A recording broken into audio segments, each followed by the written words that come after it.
just so excited to be here today. I'm just excited to be here. I'm excited to be anywhere, actually, but I'm really excited to be here with y'all today to be able to talk and to share this message. Do you like my background? I made a special background. I did this just for you. Well, one of the gifts of this shelter in place time is we get to do Zoom meetings. And since we're doing Zoom meetings, sometimes we have to do things a little differently. And so one of the gifts is shelter in place. It's time to make home a sanctuary. So this is our sanctuary for today. And the funny thing about that is everything that I needed to do that was already at hand. I just had to arrange it in a way that worked for my purpose. So everything I needed to do, the work that needed to be done by me, was already given to me. Does that sound familiar? I hope it does, because as Reverend Jenna shared last week, we are beneficiaries of the divine. The gift is already given. So today we're going to talk about our part, which is putting it together in a way that serves not only our purpose in life, but makes this world a better place. Which brings me to the CSL monthly theme, living as compassionate conduits. Perhaps you noticed this month's theme in the Science of Mind magazine is compassionate conduits. And today, in talks across many of the centers for spiritual living, the subject is how engaged is God as us? And specifically in our case, what is mine to do? I know this is what they're talking about in other centers because I just talked in another center. So there you go. So when I think of a compassionate conduit, the first thing that comes to mind is, Lord, make me an instrument of thy peace. The prayer of St. Francis, although he probably did not write that, it's attributed to him. And I think he lived that. He was an Italian Roman Catholic monk in the 13th century. What you may not know is that he was not always saintly. In fact, he'd grown up very wealthy and indulged, and he lived a pretty wild life, however wild a rich, indulged young man in the 13th century could live. And he was asked by one of his companions, why you, Francis? Why you? Why did God choose you as a lighthouse to bless the world? And supposedly St. Francis replied, why me? I'll tell you why me. Because there could hardly be anyone who has made as many mistakes as I have. I've done and been everything you can think of that is abhorrent and unholy. I had absolutely nothing to offer the world.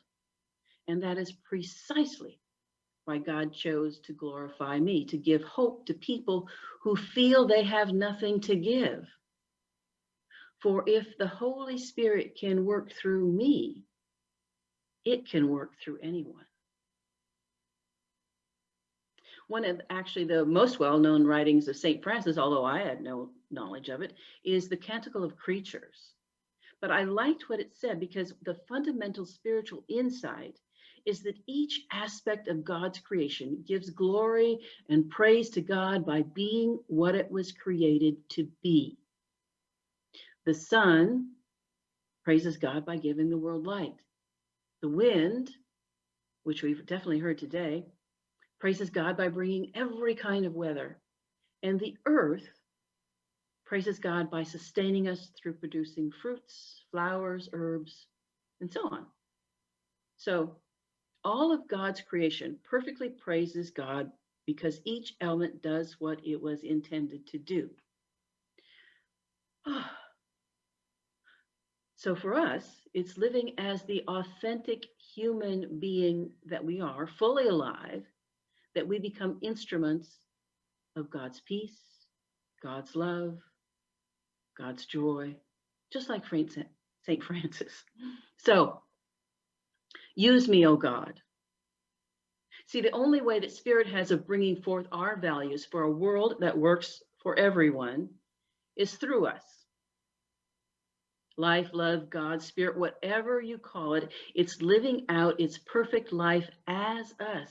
It is knowing more of itself as us. Last week, Reverend Jenna talked about being a beneficiary of the divine. Basically, the gift has already been given. It's up to us to use those gifts in a way that honors that source. So let's think about what are those gifts and how do we use them? We have the gift of abundance, the state of having more than enough. We have the gift of balance, equilibrium, harmony. We have the gift of beauty, the quality in person or thing that exalts the mind or spirit. We have the gift of freedom, freedom of choice. We have the gift of joy, just that state of happiness, the emotion evoked by well-being, success, good fortune, the expectancy of good. We have the gift of joy, that affection, devotion, just unselfish concern for another, and just seeking the highest good for all. We have the gift of order. I'm a Virgo, so this one's important to me. Regular or harmonious arrangement and organization. We have the gift of peace. Freedom from disquieting or oppressive thoughts or emotions, harmony in personal relations. We have the gift of power, which is the physical, mental, or spiritual ability to act or produce an effect. We have the gift of unity, oneness. We have the gift of wisdom, that insight, that good sense, that ability to discern. And we have the gift of wholeness, the state of being complete, perfect, having all the parts or components. See, these qualities of spirit, these gifts of spirit, are already the essence of our nature, because our essential nature is spirit. And as we bring forth these qualities from within and we welcome them into expression in all areas of our life, we find ourselves living our true nature, living the life of spirit. So here's the deal. We've been given everything we need to fulfill our purpose on the planet. That is who we've come here to be and what we've come here to express as spiritual beings in this unique human experience. Now, do I always follow that? Do I always keep that in mind? No. See, I have a secret. When the lockdown started and we were in Paris, there wasn't a lot to do. Sure, the walls were lined with books, but they were mostly French and comics. There were a few in English, but I already read most of those. And I got tired of watching French TV. So I started to play Spider Solitaire on my phone. Yeah, I became addicted. The way it works is you order the face cards and number cards by suit. But this is what I realized was important. All the cards are there, but some of them need to be uncovered during the game. And that's how it is in life. We're already given all the cards. We just have to make the moves that will uncover, discover what's there, and use them in a way that supports the purpose. And I'm always amazed how it comes together in the end. And guess what? The way I play, every game is a winning deal. So, beloved, you have been created to live your best life.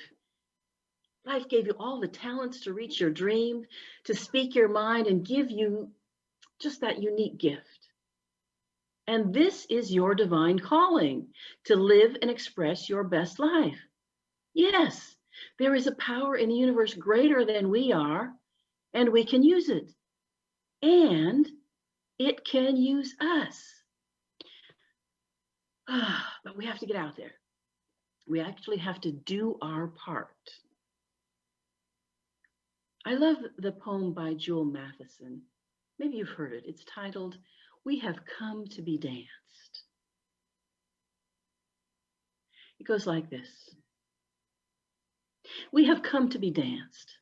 Not the pretty dance, not the pretty pick me dance, but to claw our way back into the belly of the sacred, sensual animal dance.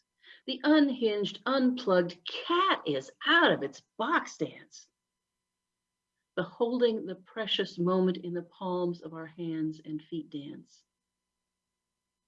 We have come to be danced, not the nice, invisible, self-conscious shuffle, but the matted, hair-flying, voodoo, mama, shaman, shaken, ancient bones dance. The strip us from our casings, return our wings, sharpen our claws and tongues dance, to shed the dead cells and slip into the luminous skin of love dance. We have come to be danced, not to hold our breath and wallow in the shallow end of the floor dance, but the meeting of the Trinity, the body, breath, and beat dance. The shout hallelujah from the top of our thighs dance. The mother may I, yes you may, take 10 giant leaps dance. The ollie ollie oxen free, free, free dance. That everyone can come to our heaven dance. We have come to be danced where the kingdoms collide in the cathedral of flesh. To burn back into the light, to unravel, to play, to fly, to pray, to root in skin sanctuary. We have come to be danced. We have come. So my job, your job, is discover and then uncover the full expression of your soul. And I don't know what your soul's assignment may be. It may be to bring love to the world through you. It may be to bring peace to the world through you. It may be to bring joy to the world through you. I remember when we started ministerial school, we attended a colloquium where all of the professors that were going to be our online professors were there, and we were introduced to several of them. And one question that stuck with me came from Nirvana Gale. And his question was this: who will you be? And answers were varied, as you would expect: a pulpit minister, a hospice chaplain, a teacher, a study group leader. Nobody said a Zoom instructor. Anyhow, it soon became apparent that there was a deeper question. Not what form will your ministry take, but who have you come to this planet to be? Now, I didn't have an answer at the time. I hardly knew the question. But now I have come to the realization that I came to be peace. And I know people who have come to be love. I know people who have come to be a healing presence, who have come to spread joy. And it takes all of us. The important thing then is to do what is yours to do. Oh gosh, the first step. What if you don't know what to do? So not knowing is a call to find out. So instead of saying, I don't know what to do, say something like, Spirit in me knows exactly what to do. And then pay attention. And so we can stop running around asking everybody else's opinion, and we can listen to our own inner wisdom. So even if only the first step is revealed, take it. And then the next step will be revealed. Here's where your faith muscle grows strong, as we have the courage to take one step at a time. So early on, I decided the best thing I could do if I wanted to play was to suit up and show up. So with respect to our dear Jean, who always has the play, who always has the letters for us, I hope you don't mind, I borrowed that.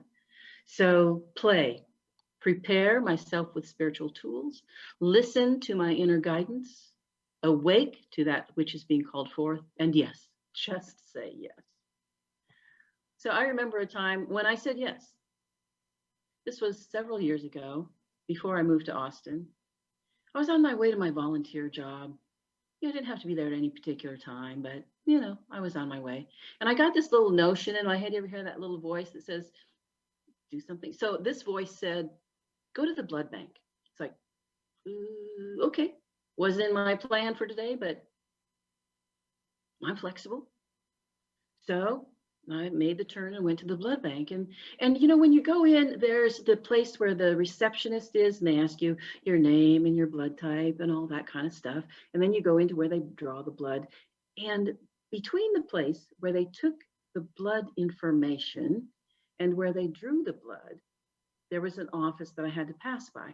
And as I passed by the office, there was a woman making a phone call, and she said, "Oh, the blood you ordered has just walked in." And I was the only one that just walked in. And I have O negative blood, which is a universal donor, and they use it often to transfuse newborns. And I thought, wow,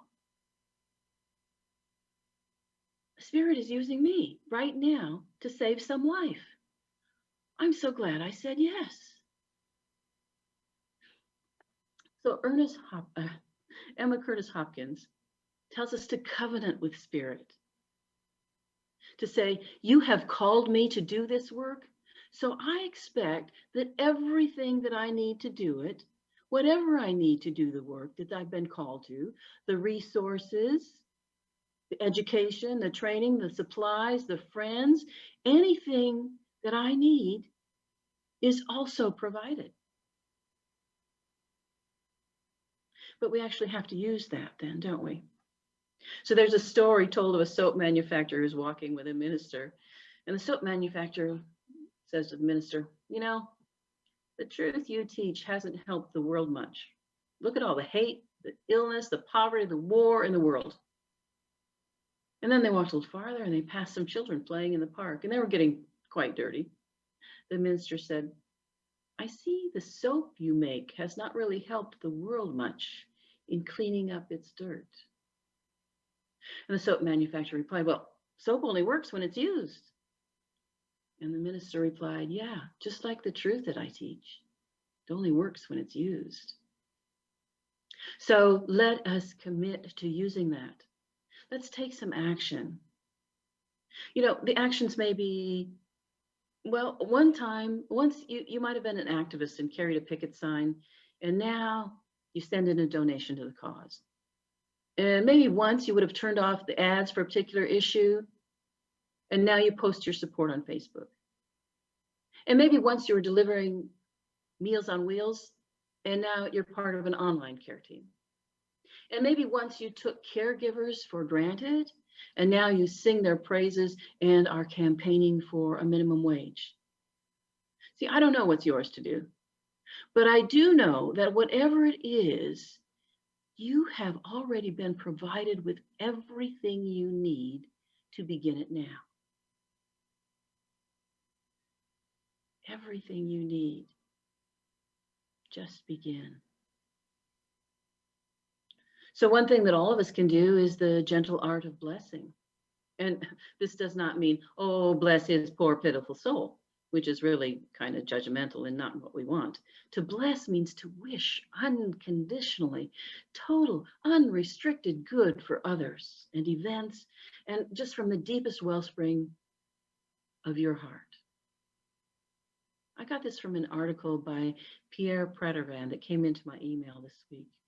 He continues, he says this, on awakening, bless the day, for it's already full of unseen good, which your blessings will call forth. On passing people in the street, on the bus, in places of work and play, bless them. The peace of your blessing will accompany them on their way. In a meeting or talking to people, bless them in their health, their work, their joy, their relationships. Bless them in their abundance, their finances. Bless them in every conceivable way. And as you walk, bless the city which you live, the government, its teachers, its nurses and street sweepers, its children, its bankers, its priests. Bless everyone. Bless the homeless when you pass them. Bless the people that are in prisons. Bless the people all around. Bless the people in the hospitals. And of course, above all, don't forget to bless the utterly beautiful person that you are. Earlier, Janice read about the holy work of showing up. And I think it's worth visiting that again. How is it with your soul? So let us go back to that writing of Ashley Horan and hear this. You are loved beyond belief. You are enough. You are precious. Your work and your life matter, and you are not alone. You are part of a greater we, a cloud of witnesses, living and dead, who have insisted that this beautiful world of ours is a blessing worthy of both deep gratitude and fierce protection. Our ancestors and our descendants are beckoning us, compelling us onward toward greater connection, greater compassion, greater commitment to one another and to the earth. And together, we are resilient and resourceful enough to say yes to that call, to make it our life's work in 1,000 different ways, knowing that we can do no other than bind ourselves more tightly together and throw ourselves into the holy work of showing up again and again, and to be part of building that world of which we dream, but which we have not yet seen.